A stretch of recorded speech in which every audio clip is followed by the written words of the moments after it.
좋은 아침입니다. 시편 52편 5절부터 묵상하도록 하겠습니다. 5절 그런즉 하나님이 영원히 너를 멸하심이여 너를 붙잡아 내 장막에서 뽑아내며 살아있는 땅에서 내 뿌리를 빼시리로다. 6절 의인이 보고 두려워하며 또 그를 비웃어 말하기를 7절 이 사람은 하나님을 자기 힘으로 삼지 아니하고 오직 자기 재물의 풍부함을 의지하며 자기의 악으로 스스로 든든하게 하던 자라 하리로다. 시편 52편은 에돔 사람 도에게 간교한 머리와 아주 날카로운 혀로 말미암아 아히멜렉 제사장 가문 전체가 멸절당하는 이런 일을 보면서 쓴 다윗의 시죠. 이제 지난 본문에는 또 이와 같은 일에는 다윗의 어리석음, 다윗의 불신앙, 다윗의 비겁함 이런 것들도 다 있는데요. 이 일 앞에서 이제 자기 자신에 대해서 돌아보고 또 하나님을 향한 믿음의 고백들 이런 것이었다고 하면 방금 읽었던 내용은 이 도에게 일어날 일에 대한 선언이라고 할 수 있습니다. 하나님은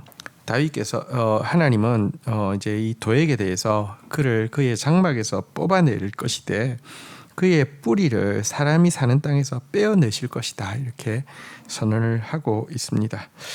포악한 자의 결말은 여러분들 하나님께서 뽑아내시고 이렇게 뿌리채 이렇게 빼내시는 일을 당하게 될 것입니다. 개걸스러운 탐욕, 또 악한 계획, 간사한 혀를 굴리는 자의 끝은요 뿌리 뽑힌 나무의 운명일 뿐이라는 사실을 우리는 분명히 알아야 합니다. 그리고 또 이와 같은 악인에 대한 하나님의 두려운 심판은요 결국 의인으로 하여금 하나님을 더욱 경외하게 하는 그런 결과를 가져올 것이다 라고도 선언을 하고 있습니다.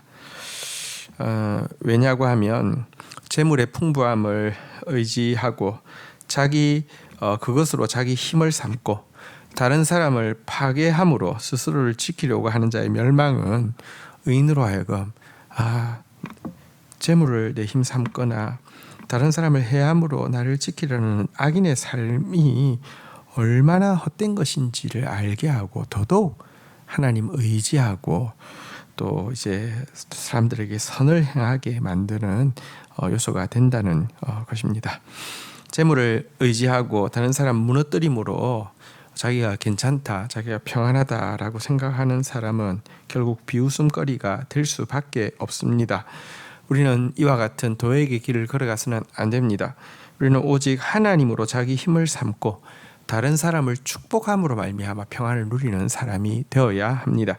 자, 이제 8절입니다. 그러나 나는 하나님의 집에 있는 푸른 감람나무 같으며 하나님의 인자하심을 영원히 의지하리로다. 9절 주께서 이를 행하셨으므로 내가 영원히 주께 감사하고 주의 이름이 선하심으로 주의 성도 앞에서 내가 주의 이름을 사모하리이다. 자, 이제 마지막으로 다윗은 자신의 운명에 대해서 이렇게 선언을 하고 있습니다. 나는 하나님의 집에 있는 푸른 감람나무 같다라고 고백을 하고 있습니다. 지금 자신의 어리석음으로 말미암아 많은 제사장들이 살해를 당했습니다.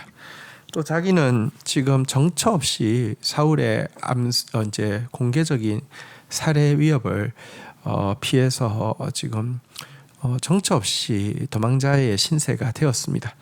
하지만 그는 자신은 하나님의 집에 심기운 푸른 감람나무와 같다 이렇게 선언하고 있는데요.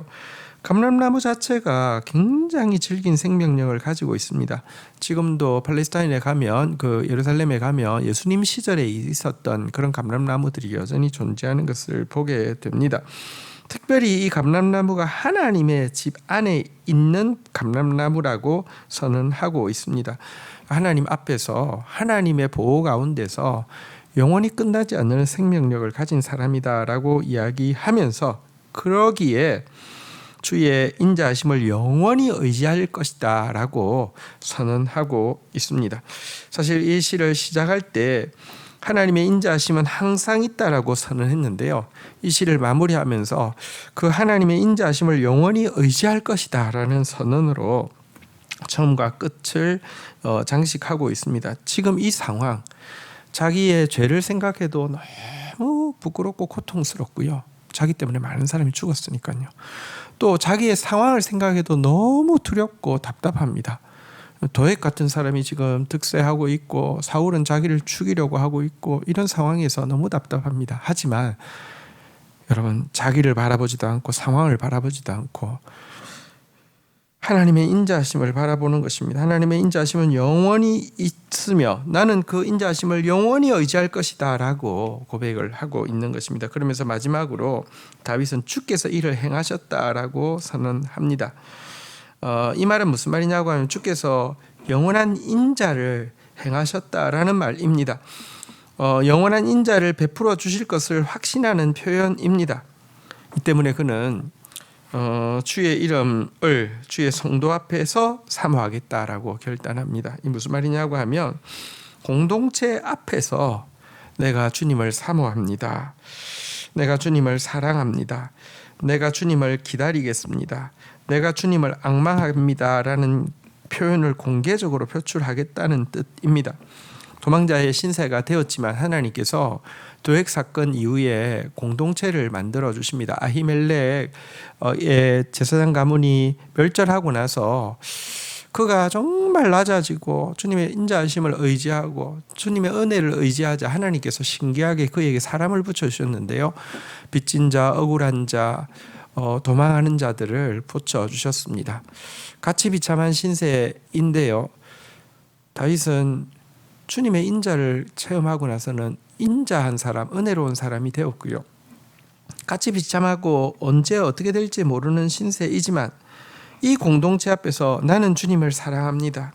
나는 주님을 기다릴 것이며 나는 주님을 앙망합니다라는 고백을 공개적으로 표출하겠다는 결단이고 실제로 그렇게 이제 그 공동체를 향해서 주님을 향한 사랑의 고백을 표현하는 가운데 그 공동체가 나중에 다윗 왕국이 세워질 때 제일 처음에는 참 찌질하고 실패자들이 모여 있었지만 다윗 왕국의 중요한 기둥들이 그곳에서 세워지게 되는 것을 보게 됩니다.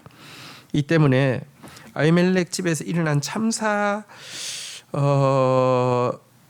불구하고 이스라엘 가운데 하나님의 공의는 더 드러나게 되고 하나님에 대한 신뢰는 더 굳어지게 해주시는, 합력해서 선을 이루시는 하나님의 선하심을 이 시는 우리에게 보여주고 있다고 할 수 있습니다. 주신 말씀 붙잡고 기도하며 나가도록 하겠습니다. 하나님, 포악한 자의 결말을 보았습니다. 이 세상에서는 재물의 풍부함을 가지고 자기 힘을 삼고 다른 사람을 파괴함으로 자기를 지키려고 하는 자들이 평안을 누리는 것 같습니다. 정말 악한 계획에 머리가 팽팽 돌아가고 간사한 혀로 자기의 정적들을 쉽게도 해치우는 자들이 잘 되는 것 같은 세상입니다. 하지만 주님, 이들의 운명은 뿌리 뽑힌 나무처럼 될 뿐이라는 사실을 잊지 않게 하여 주옵소서. 오직 우리는 하나님을 우리의 힘으로 삼고 다른 영혼을 축복함으로 말미암아 하나님으로 말미암는 참된 평안을 누리는 자 되어지게 하여 주시옵소서. 하나님, 나 자신의 부끄러움에 집중하지 않게 하여 주시고 상황의 척박함에도 집중하지 않게 하여 주시며 영원히 있는 주의 인자하심에 집중하며 그 인자하심을 영원히 의지하는 자 되어지게 하여 주시옵소서. 그래서 우리의 부끄러움과 우리에게 일어나는 상황의 척박함에도 불구하고 그것을 통하여서 도리어 더 하나님의 공의를 드러내시며 그것으로 말미암아 우리를 더 온전한 믿음의 사람이 되게 하시고 은혜로운 사람 되게 하실 하나님을 의지하고 찬양하는 자만 되릴 수 있도록 인도하여 주옵소서. 예수 그리스도의 이름으로 기도 올립니다. 아멘.